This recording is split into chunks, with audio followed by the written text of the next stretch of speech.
wearing an In-N-Out t-shirt, but we're at Coco's Curry. There we go. Look at this.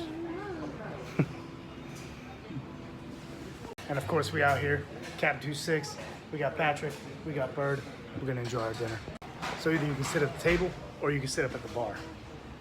We like the table. They really do though. People eat that shit up. Yeah. First big speaker and double mix scrambled. Hey. Spicy bubble. Hey. Arigato. Cheese mix spice. Look at this. Then you got the chicken cutlet curry. I think mine looks a little better. Okay. A little bit rest. Ooh. You even get a little Coco's curry spoon. On a GT4. Because to me, owning a GT4 would be even better than owning a GTR. 50K. I still hate myself. And that's what it's like eating at Coco's.